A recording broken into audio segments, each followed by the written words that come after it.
One reaction with Levy. Okay, another thing from this past week in the AFC, and I said this again, I'll attach it. I said it earlier in the year. The Jets, right? I had them in the big three. I thought they would come out and play well after seeing what they did last week. But this is an organizational issue.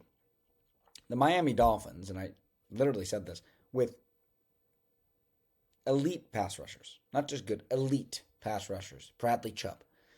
The fact that the Jets, and this, I just continue to come back to this, they signed Dalvin Cook instead of Dalton Risner, and it has upended their entire year. I get the Rodgers thing. I get it, right? Desperate organization wants to go get the guy. I get that. In hindsight, if he played, maybe they're better.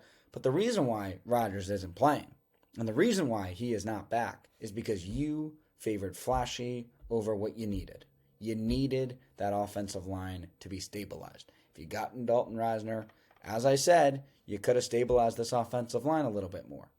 Instead, he went to the Vikings, and you've paid $8 million for Dalvin Cook. What is he doing? Seriously, what is he doing?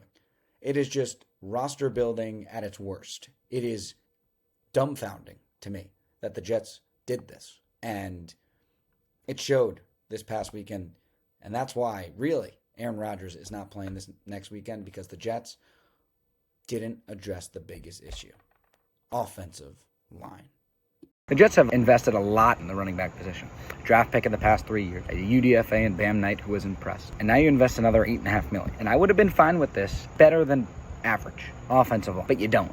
You have a bad offensive line that's gone through a slew of injuries, that struggled last year, and now dealing with more injuries. Max Mitchell, hurt. Mekhi Becton. What are we getting out of our top 11 pick? Now, you could have turned this around, right? Dalton Risner is a guy who's been very stable as a pass blocker inside for the past 4 years, and he's still out there. You could have invested that money in him. You could have kicked Vera Tucker to right tackle, which he can do, and all of a sudden you give Aaron Rodgers a stable pass protection. Instead, they go for the flashy player.